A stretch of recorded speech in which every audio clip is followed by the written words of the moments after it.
your host for your special moment with Mahalia. As you can tell, I'm chilling in the den. I'm in the MWM den, kicking it with my special guest, Yolanda Mercer. If you did not have a chance to listen to our conversation that took place earlier, no worries. You can go back and catch up on the Moments with Mahalia podcast on Apple Podcasts as well as Spotify. But no worries, you can definitely continue to connect with us and listen in because we are continuing the April series of Live, Daring to Do More Than Exist. Yolanda and I have been having a conversation talking about cultivating a growth mindset, unleashing and unlocking your gifts. Now, this topic was right on target for Yolanda because she is not just a powerhouse speaker. She is an author who has written books that talk about unlocking your gifts, that talk about not trying to compare yourself. And she teaches and coaches in these different areas. And so Yolanda coming all the way to us, y'all, from Raleigh, North Carolina. Yolanda, how you doing, girl? Good. I'm so good. So excited to be here. Like you said, the conversation earlier was amazing. So I'm looking forward to this as well. Sweet. Yolanda, previously in our discussion, you talked about enlargement is the currency to elevation. Girl, like that, I'm still just thinking about it. Let me know more about what this means. Yes, definitely. I definitely believe that our concept of elevation, our concept of progressing, our concept of growing is really based on and dictated by our ability to allow God to enlarge us, to allow Him to teach us, to allow Him to stretch us, to allow Him to process us. This is not a microwavable gift ministry that He gives us. You know, there has to be a process. And I really believe that this space between your anointing and your announcement is called process. And I think that one of the most frustrating things is when something that's inside of you is greater than what your environment has the capacity to receive. Like, you want me to keep showing up in this same space that I've already outgrown, and I desire and I hunger to be enlarged. And to me, that is the key component to really reaching your elevation point, reaching your growth point, reaching your pivoting point that you desire to in your gifts and in your purpose. Ooh, okay, so you were really packing a lot of things in that few moments that you were just speaking. And while you were talking, I began to think about from the scripture side where Jabez cried out and said, enlarge my territory, change the name, the pain that was associated with the name that his mother had given to him, right?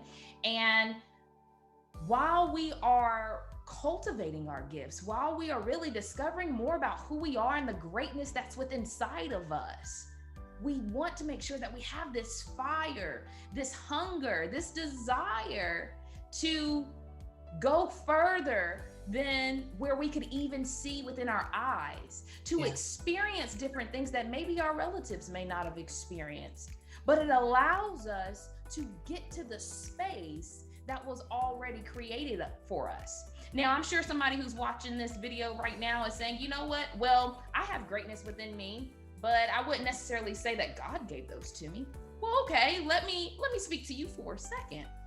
The fact that you have something great within you, the fact that you are skilled in a certain place, the fact that you have knowledge in different areas that other folks may not have knowledge in, those skills, that knowledge, your abilities deserve your attention. They deserve nurturing so that you aren't just holding on to them for you. You give them back to the community. If you know you're skilled in nutrition and health and wellness, oh my goodness, share those nuggets within our community. You already know, and a lot of people may know this, we are in a time where we are in an obesity epidemic. And So the knowledge that you may have can help someone else. And then it's now like a domino effect. That knowledge gets shared, and then that knowledge gets shared. But if you know, hey, I'm skilled at teaching, I'm skilled at educating, share those techniques.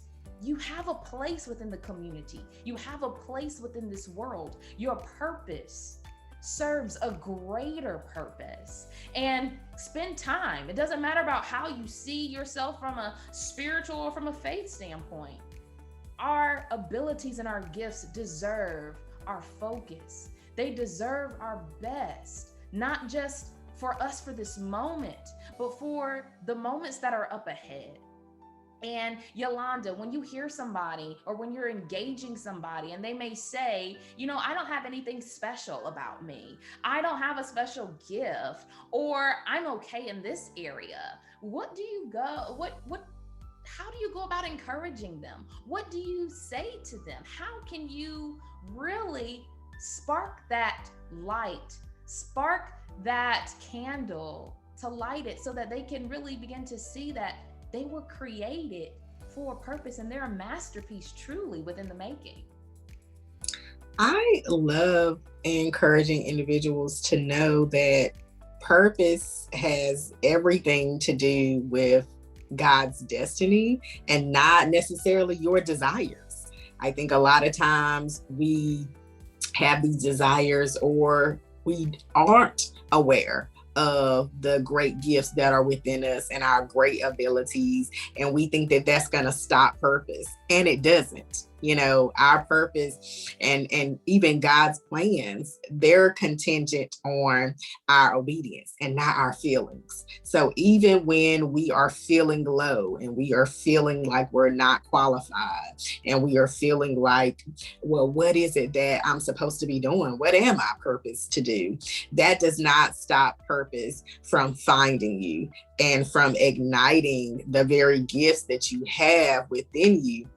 Because at the end of the day, if he has to suspend your preferences in order to upgrade your purpose, that's what he's going to do, because he's concerned about you that much. He loves you that much. And his main goal is that you honor your purpose in everything that you do. And you never forget that he is the one that is solely in control of your purpose. So don't fret. Don't think that you're not qualified, because at the end of the day, a lot of times your agony qualified you for your assignment. Your history and your background and your experience, nothing that you have gone through will be wasted. He's using it all. Woo! He is using it all. Yep. Purpose will find you. Yep. Man, I've talked before, Yolanda, in previous conversations about it's just a matter of when opportunity, purpose, and time all align. And that is so true. My mind went back to that while you were talking, because there are times where we find ourselves, we can, in different moments and different seasons in our life, where we are operating within a fog, where we can't necessarily see past these next 5 minutes, or we can't necessarily see past this split second. If that's you right now, you know what? You're not alone. I've been there before myself, and I'll acknowledge that. And just keep moving though. The unique thing is we have the ability to make it through a fog. We have the ability to step in purpose. Now, we may not always step into it confidently, but we have the ability to put our toe definitely through the door, which then allows for the push that we may need from behind to get us through the door completely. But purpose chasing us down, Yolanda, that is a key moment and a key point that you brought up, because sometimes we don't always understand what purpose is for our life. Mm-hmm. We sometimes don't always see clearly what that looks like. But when it stares us into the face, stares back at us, now that's when we're really standing toe to toe with our future and having passed, or where we are trying to leave on our backside. Now, when a person is in between looking at purpose and familiarity, they have a choice to make. They truly have a choice to make. Do I want to grow? Do I want to live in this constant state of growth? Or do I want to stay in the familiar and run the risk of being complacent and stagnant? You know, I've said before, stagnation and growth can't coexist. We have to make a choice. When you think about this, when you think about purpose chasing you down, when you think about purpose showing up, even when you didn't necessarily plan for it to do so, what begins to come to your mind? What thoughts begin to come up when you hear something like this, Yolanda? Just encouraging yourself to know that my purpose is not contingent on my qualifications. And no matter what I deem myself to not be qualified for, it doesn't matter, because I'm purposed to do this. I'm qualified to do this. You know, we should never allow our inexperience to shift our appetite. Like, just because this isn't my background, don't mean that it won't be my future. I am still hungry for greater. I'm still hungry to evolve. I'm still hungry to learn more, to grow in my gifts. And I'm not going to allow what I deem as experience or what I deem as qualifications to stop purpose from chasing me down. And you really have to ask, like, what have you talked yourself out of because you did not think that you were qualified? What have you talked yourself out of because you did not want to move out of your comfort zones and out of your familiarity? Because let me tell you, familiarity is the enemy of faith. It stops your faith from truly growing and being sparked and being groomed in a place of uncertainty. So look for the uncertainty. Chase after the uncertainty, dive into the discomfort, because at the end of the day, God does his best work in discomfort. He does his best work when he can stretch you. He does his best work when he can have a front row seat at you evolving and you becoming the best version of yourself. And to me, that is what it looks like when people do not fully understand the amount of value and worth that lies within them to really walk into their purpose.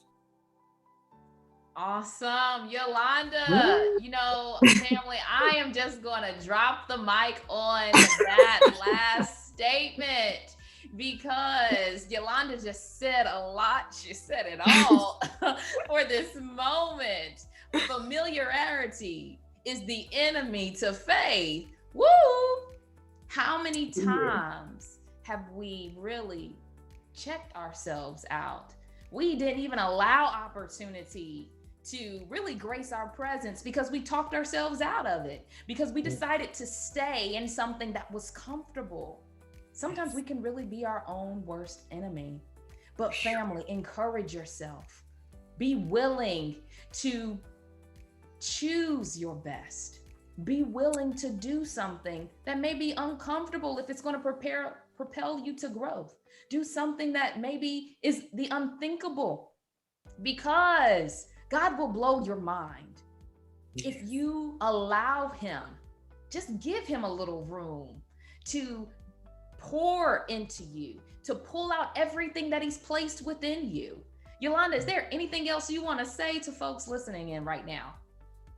Just live your expectations this season. Like, he wants to blow your mind. He wants to bust wide open every door that's supposed to be yours, every stage that you're supposed to sit on, every platform that is supposed to be created for you. So just let him do it. You know, we just have to be in this place where we are lifting our expectations. And like I said before, when you lower your expectations, you limit God's execution, and he wants to be limitless in your life. Let him do it.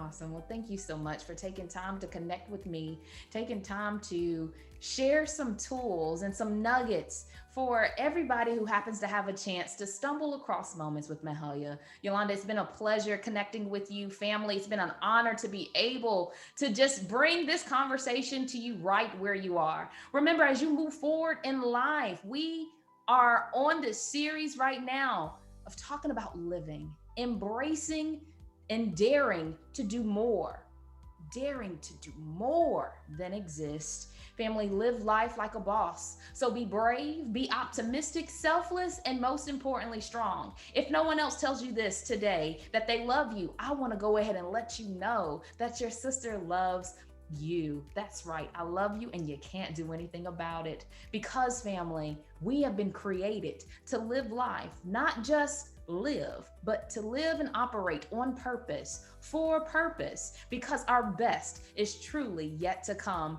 I'll talk to you all soon. Love you bunches. Bye.